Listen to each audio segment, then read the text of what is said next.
Welcome to the Family Banking Show with your hosts Rob, Derek, and John, where we dive into the world of the infinite banking concept and discuss personal banking strategies to secure your legacy and build generational wealth. We're glad you're here, and we hope this episode serves you well.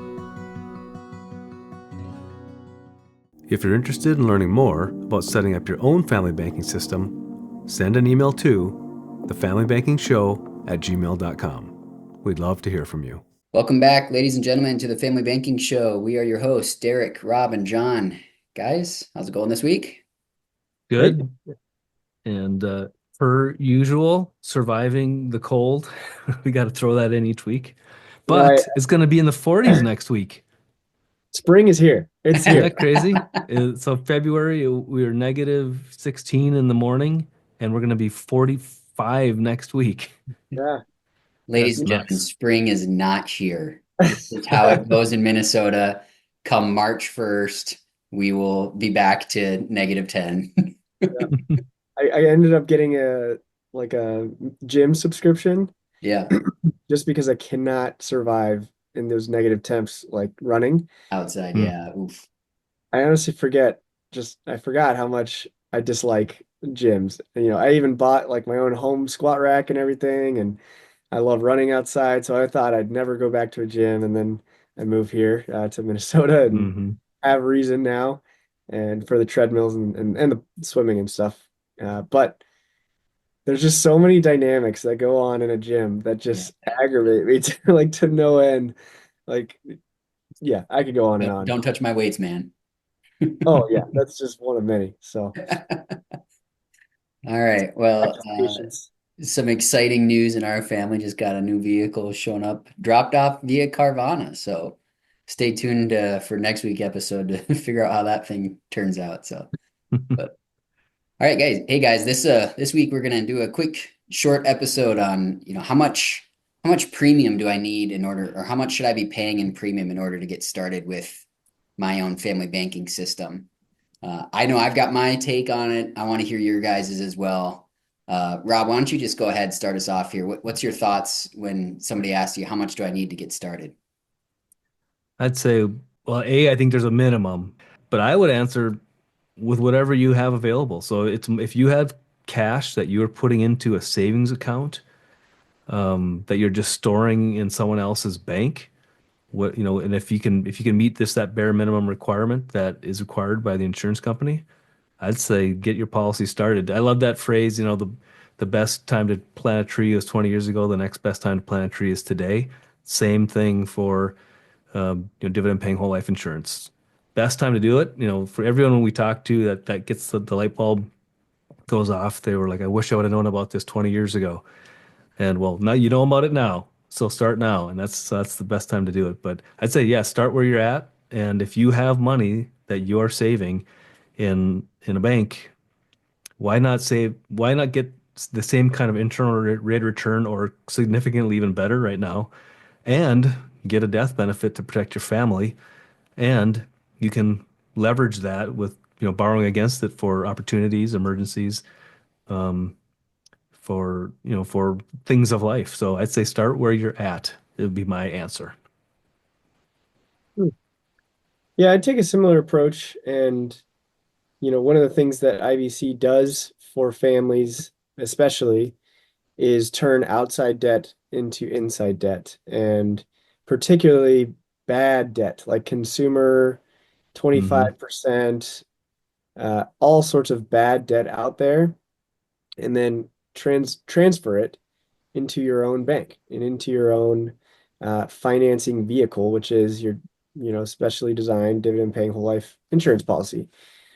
And so there's a process for like mapping that out. If you do have, Rob, I think you were saying one of your clients had like 30 to 40, maybe even 50K in credit card debt. So there's ways to like sequence your dollars to where you first capture lifetime benefits that'll protect your family and give you accessibility along the way, to then start maybe slowly, maybe even very quickly absorbing your debt. So that's one example that comes to mind of when I've seen people not have a lot of free cash flow. I refuse to use the word disposable income because I don't think it's helpful to ever just dispose, just throw your dollars in the trash. Although I know some people maybe do that, but uh, free cash flow is different from being able to adopt the mindset of becoming your own banker. While free cash flow really helps, and if you're saving and you want to put it in the most optimal vehicle, yes, absolutely, that's part of IBC. But adopting the mindset and being creative with how you sequence your dollars, how you absorb bad debt, how you take advantage of opportunities, is all a mindset. Like infinite banking is not analogous to just whole life insurance. While whole Right. life insurance is the best vehicle presently, like for that process of becoming your own banker, it's certainly not the only thing to infinite banking, right? It's that mindset and being able to take advantage of what you're given, right? The resources that you have right now that you're probably able to improve upon and build from. Uh, but you don't need to be an ultra high net worth, Mm-mm. billionaire to do this. Like No. anyone really can do this. And I think the mindset and the education behind it has to be in place before really, you know, diving in. Yeah. Yeah, when I think about premium and when somebody asks me the question of, how much is it going to cost, or, what's the lowest I can pay, those sorts of questions, it's generally maybe somebody who's had experiences where money has been tight before. And the IBC may not be for that individual if money is extremely tight, like where John's saying, if there is no free cash flow, then it's very difficult to try to force infinite banking to work in your personal financial situation. But on the flip side, we also need to consider what's the vision or the plan or the goals for the future, and how does that relate to the cash value accumulation inside of your policy. I'll try to give an example of a client who, when he started, he realized, like, yeah, I know that I'm going to be paying this premium for 4, 5, 6 years before there's enough cash value to do what I want to do with it. Which for him was, start looking at acquiring some rental properties, or, you might be acquiring a business or something like that, where he's trying to build assets to grow his assets. But he recognized, like, well, I can't go faster in my personal finance situation. But I recognize that over the long haul, I'm going to be much better off if I start today than if I tried to wait 4 or 5 years to do something else. And so it's being able to cast a vision and goals and set a plan in place in order to get there at some point. And I think, as much as maybe we bash Bod on Dave Ramsey, the people that he works with, the clients that he serves, or if you've ever gone through Financial Peace University yourself, you realize the power of a plan and having a structure in place, and feeling like you're in control, those sorts of things, where now all of a sudden that long-term goal, you've broken it down into small monthly pieces, and being able to just say, okay, I got to be able to afford this much per month, or whatever, this much this quarter, or how can I increase my income, all sorts of different things to be thinking about. But in general, if I were to put a number on it, I would say for an adult, um, in order to reach a goal of acquiring a piece of real estate, or at least having enough cash value for a down payment, you might be looking at $10,000 per year in a premium payment in order to afford or put down a down payment in 5 or 6 years' time. If you're thinking about your child and starting a policy for them, well, 2, 3 grand per year will set your kids off very, very well by the time they're 21 and maybe looking at taking a policy loan. Guys, what do you think about those numbers? Is that helpful to your client situations, or do your numbers fluctuate a little bit off of what I've stated so far? No, I think that's a fair, fair kind of goal, because you want to look at, because we can build an illustration about what the free cash flow you have available, then we can project that out, and then you'll see, what your cash value will be over, X amount of years, and and every policy has like this tipping point where the amount of money premium you've put in, you've now equaled that in the amount of cash value that you have available. And then eventually, a few years later, typically the amount of dividend you're getting is exceeds the amount of premium you're paying in. So that's when it like really accelerates. But you get to see it, you get to see where that cash value growth will be at a point where it might make where you can leverage it, you can borrow against it in a way that makes sense to your situation.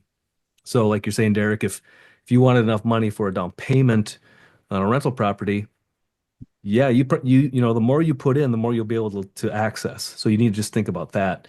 And so yes, if you have a goal or like a strategy of how you want to leverage that cash value, then you need to be paying, putting a premium depositing in at an amount that will help you achieve that goal.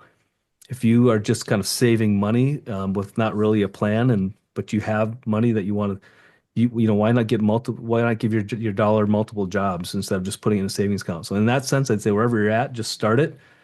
But if you actually have a plan of what you want to leverage it for or use it for in the future, then yeah, definitely work with us. We can map it out, give you a sense of where that cash value will be in whatever X amount of years, and then you can adjust the premium to meet what your goals are. I would say the answer that I really dislike, but also love because it's accurate, is largely it depends. Mhm. And 10K, I think, is a good kind of, rule of thumb or reference point.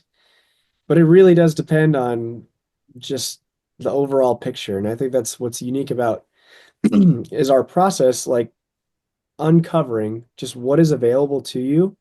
And if whatever you are doing is working, if you like what you're doing, if it's efficient, if it's giving you what you need, or didn't even know that you can get, and then showing just how to make improvements to get what you want. And for some people, I'm very long-term minded. Some people, I think it makes the most sense to just do convertible term to start and Mhm. lock in your insurability, get the protection required for your family, if that's the case, and truly build from that position of certainty. And for others, it's, hey, you have some inefficient cash flow right here. Let's consider, becoming your own banker and being able to really capitalize. So I would say it depends. I think those are really good, yeah, kind of benchmarks to use, Derek. So, but ultimately, I think at a certain point, the mindset, and I'll say this again, like the mindset and the philosophy behind becoming your own banker is what matters most, in my opinion. And things that you can do, like structure your cash flow, understand your full picture, whatever it may be, all stems from that foundation of understanding and the mindset that infinite banking teaches. Yeah, the biggest thing, in my personal life circumstance right now, it's like, I started a policy, my first policy, I think is 3 or 4 years ago. And of course, back then it wasn't enough cash value to really do anything with it, anything substantial. But now I've gotten to the point where it's like, okay, there's a considerable amount there that I can start leveraging, utilizing for other things. If it is investment related, or like for the example that we talked about earlier, hey, we just got a new car, right? I have got enough cash value there to finance that myself instead of having to go through a third party bank if I wanted to.